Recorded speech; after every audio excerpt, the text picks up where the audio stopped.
ಬೆಂಗಳೂರು ನಗರದಲ್ಲಿ ಮೊದಲನೇದಾಗಿ ಬರ್ತಕ್ಕಂಥದ್ದು ಮಾದಕ ವಸ್ತುಗಳ ವಿರುದ್ಧ ನಾವು ಕೈಗೊಂಡಿರ್ತಕ್ಕಂತಹ ಕ್ರಮ. ಒಟ್ಟು 36 NDPS ಪ್ರಕರಣಗಳನ್ನು ಆಗಸ್ಟ್ ತಿಂಗಳಲ್ಲಿ ದಾಖಲಿಸಲಾಗಿತ್ತು.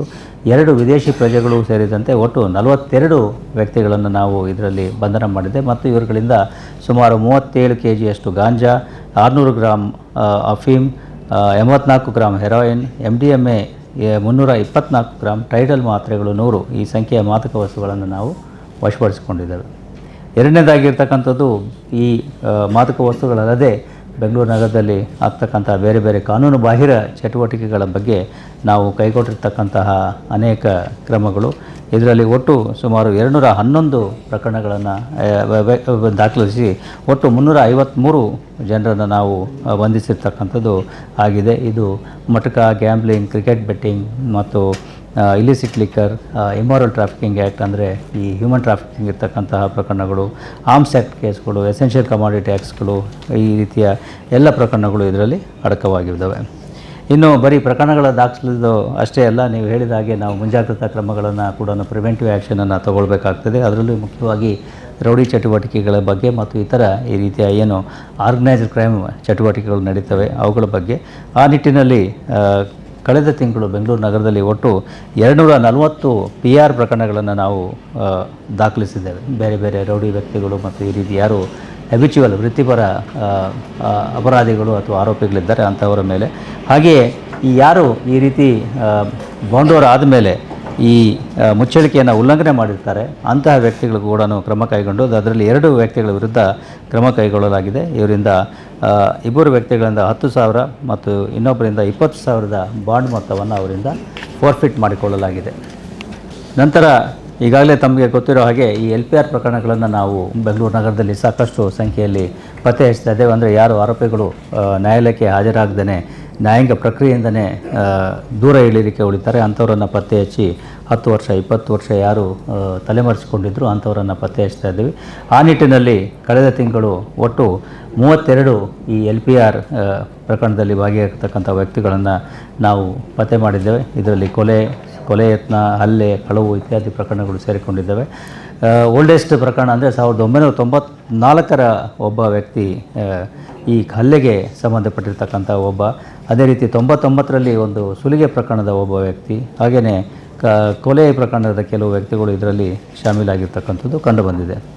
ಇನ್ನು ನ್ಯಾಯಾಲಯದಿಂದ ವಾರಂಟ್ ಮತ್ತು ಪ್ರೊಕ್ಲಮೇಷನ್ ಹೊರಡಿಸಿದಾಗಲೂ ಕೂಡ ಯಾರು ಅದಕ್ಕೆ ಗೌರವ ಕೊಡದೇ ನ್ಯಾಯಾಲಯಗಳಿಗೆ ಹಾಜರಾಗೋದಿಲ್ಲ ಅಂಥವರ ಮೇಲೆಯೂ ಕೂಡ ನಾವು ಕ್ರಮ ಕೈಗೊಂಡಿದ್ದು ಈ 8 ಆರೋಪಿಗಳ ಮೇಲೆ ಪ್ರೊಕ್ಲಮೇಷನ್ ವಯಲೇಷನ್ಗೆ ಪ್ರಕರಣವನ್ನು ದಾಖಲಿಸಿದ್ದಾವೆ ಸೆಕ್ಷನ್ 209 BNSನ ಅಡಿಯಲ್ಲಿ. ಹಾಗೆಯೇ 33 ಆರೋಪಿಗಳ ವಿರುದ್ಧ ಈ ಬೇಲ್ ಜಂಪ್ ಮಾಡಿದ್ದಕ್ಕಾಗಿ ಸೆಕ್ಷನ್ 269 BNSನ ಅಡಿಯಲ್ಲಿ ನಾವು ಪ್ರಕರಣ ದಾಖಲಿಸ್ಕೊಂಡಿದ್ದೇವೆ. ಹಿಂದೆ ಅದು 229A ಅಂತೇಳಿ IPCನಲ್ಲಿತ್ತು, ಈಗ ಅದು ಬದಲಾಗಿದೆ. ನಂತರ ರೌಡಿಗಳ ಮೇಲೆ ಕೈಗೊಂಡಿರ್ತಕ್ಕಂಥ ಸ್ಪೆಸಿಫಿಕ್ ಕ್ರಮಗಳಲ್ಲಿ 109 PR ಪ್ರಕರಣಗಳನ್ನು ದಾಖಲಿಸಲಾಗಿದೆ. ಹಾಗೆಯೇ 13 ಜನ ಪ್ರೊಕ್ಲೇಮ್ಡ್ ರೌಡಿಗಳೇನಿದ್ರು ಅವರನ್ನು ದಸ್ತಗಿರಿ ಮಾಡಿ ಕ್ರಮವನ್ನು ತೆಗೆದುಕೊಂಡಿದ್ದೇವೆ. ಅದೇ ರೀತಿಯಲ್ಲಿ ಬಹಳಷ್ಟು ಸಂಖ್ಯೆಯಲ್ಲಿ ಬೆಂಗಳೂರು ನಗರದಲ್ಲಿ ರೌಡಿಗಳು ತಲೆಮರೆಸಿಕೊಂಡಿದ್ದು ಕಂಡುಬಂದಿತ್ತು. ಅಂಥವುಗಳ ಪೈಕಿ ಒಟ್ಟು 21 ರೌಡಿಗಳನ್ನು ಪತ್ತೆ ಮಾಡಿ ಅವರುಗಳ ಮೇಲೆ ಬೇರೆ ಬೇರೆ ಕಾನೂನು ಕ್ರಮವನ್ನು ಕೈಗೊಳ್ಳಲಾಗಿದೆ. ಒಟ್ಟು ಭದ್ರತಾ ಕಾಯ್ದೆ ಅಡಿಯಲ್ಲಿ 109 ಪ್ರಕರಣಗಳು, BNS ಅಡಿಯಲ್ಲಿ ಅಂದರೆ ಪ್ರೊಕ್ಲೇಮ್ಡ್ ಅಫೆಂಡರ್ಸ್ 13 ಮತ್ತು ಬೇಲ್ ಜಂಪ್ 1, ಈ ರೀತಿ ಒಟ್ಟು ತಲೆಮರೆಸಿಕೊಂಡಂಥ ಒಟ್ಟು 21 ಆರೋಪಿಗಳನ್ನು ಕೂಡ ನಾವು ಪತ್ತೆ ಮಾಡಿದ್ದೇವೆ. ಕೊನೆಯದಾಗಿ ಈ ಶಿಕ್ಷೆಯ ಒಂದು ವಿಷಯದಲ್ಲಿ ಕನ್ವಿಕ್ಷನ್ಸ್ ಏನಾಗಿದೆ ಅಂದರೆ ಕೋರ್ಟ್ನಲ್ಲಿ ನ್ಯಾಯಾಲಯಗಳಲ್ಲಿ ಡಿಸ್ಪೋಸ್ ಆಗಿ ಪ್ರಕರಣಗಳು ಕನ್ವಿಕ್ಷನ್ ಆಗಿರ್ತಕ್ಕಂಥದ್ದು ಒಟ್ಟು 938 ಪ್ರಕರಣಗಳು ಆಗಸ್ಟ್ ತಿಂಗಳಲ್ಲಿ ವಿಲೇವರಿ ಆಗಿದ್ದಾವೆ. ಅದರಲ್ಲಿ 481 ಪ್ರಕರಣಗಳಲ್ಲಿ ಕನ್ವಿಕ್ಷನ್ ದೊರೆತಿದೆ.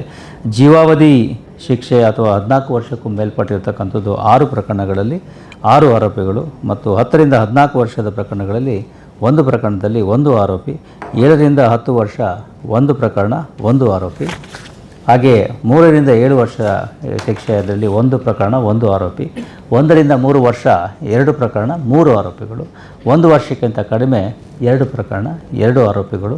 ಕೊನೆಯದಾಗಿ ದಂಡ ಹಾಕಿರ್ತಕ್ಕಂಥ ಪ್ರಕರಣಗಳು ಒಟ್ಟು 468. ಇದರಲ್ಲಿ ವಿವರಗಳನ್ನು ಕೂಡ ಕೊಟ್ಟಿದ್ದೇವೆ, ಯಾವ್ಯಾವ ಕೇಸ್ನಲ್ಲಿ ಯಾವ್ಯಾವ ಶಿಕ್ಷೆ ಬಂದಿದೆ ಅಂಥೇಳಿ. ಇದನ್ನು ನೋಡೋದಾದರೆ ಒಟ್ಟು 4 ಕೊಲೆ ಪ್ರಕರಣಗಳಲ್ಲಿ ಜೀವಾವಧಿ ಶಿಕ್ಷೆ ವಿಧಿಸಲಾಗಿದೆ. ಅದೇ ರೀತಿಯಲ್ಲಿ ಪಾಕ್ಸೋ 3 ಪ್ರಕರಣಗಳಲ್ಲಿ 20 ವರ್ಷದಷ್ಟು ಶಿಕ್ಷೆಗಳನ್ನು ವಿಧಿಸಲಾಗಿದೆ. ಮತ್ತು ಕೊಲೆ ಯತ್ನಕ್ಕೆ 1 ಪ್ರಕರಣದಲ್ಲಿ ಶಿಕ್ಷೆಯಾಗಿದೆ. 306 ಅಂದರೆ ಆತ್ಮಹತ್ಯೆಗೆ ಪ್ರಚೋದನೆ 1 ಪ್ರಕರಣದಲ್ಲಿ ಶಿಕ್ಷೆಯಾಗಿದೆ. ಬಟ್ ಬಹು ಮುಖ್ಯವಾಗಿರ್ತಕ್ಕಂಥದ್ದು JB ನಗರದ ಒಂದು ಪೊಲೀಸ್ ಠಾಣೆಯಲ್ಲಿ ನಾವೇನು ಈಗ ಈ ಬೇಲ್ ಜಂಪ್ಗೆ ಏನು ಪ್ರಕರಣಗಳನ್ನು ದಾಖಲಿಸಲಿಕ್ಕೆ ಶುರು ಮಾಡಿದ್ದೀವಿ 229A ಅಥವಾ ಹೊಸ BNSನ ಅಡಿಯಲ್ಲಿ 269 ಅಡಿಯಲ್ಲಿ, ಅದರಲ್ಲಿ ಒಬ್ಬ ಆರೋಪಿಗೆ 5 ತಿಂಗಳ ಶಿಕ್ಷೆ ಆಗಿರ್ತಕ್ಕಂಥದ್ದು ಕಂಡು ಬಂದಿದೆ. ಹೀಗಾಗಿ ಇದು ಮುಂಚೆ ಆಗ್ತಾ ಇರಲಿಲ್ಲ. ಬೇಲ್ ಇದ್ದರೂ ಕೂಡ, ವಾರಂಟ್ ಇದ್ದರೂ ಕೂಡ ಹಾಗೆ ತಪ್ಪಿಸ್ಕೊಂಡು ಓಡಾಡ್ತಾಯಿದ್ರು. ಈಗ ಅಂಥವ್ರು ಕೂಡ ನಾವು ಬಂಧಿಸಿ ಪ್ರಕರಣ ದಾಖಲಿಸಿದ್ದಕ್ಕೆ ನ್ಯಾಯಾಲಯದಲ್ಲಿ ಅವರ ವಿಚಾರಣೆಯಾಗಿ ಅವರಿಗೆ 5 ತಿಂಗಳ ಶಿಕ್ಷೆ ಆಗಿದೆ. ಅದೇ ರೀತಿ ಭಾಳಷ್ಟು ಪ್ರಕರಣಗಳ ಬೇಲ್ ಜಂಪ್ ನಾವೇನೇನು ಪ್ರಕರಣಗಳನ್ನು ದಾಖಲಿಸಿದ್ವಿ ಕಳೆದ 1 ವರ್ಷದ ಅವಧಿಯಲ್ಲಿ, ಅವರೆಲ್ಲರೂ ಕೂಡ ಬೇರೆ ಬೇರೆ ರೀತಿಯಲ್ಲಿ ಶಿಕ್ಷೆ ಆಗ್ತಾ ಇರೋದು ಒಂದು ಸಂತೋಷದ ವಿಷಯ.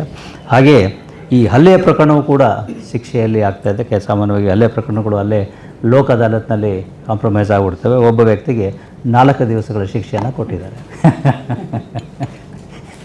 So these are some interesting facts.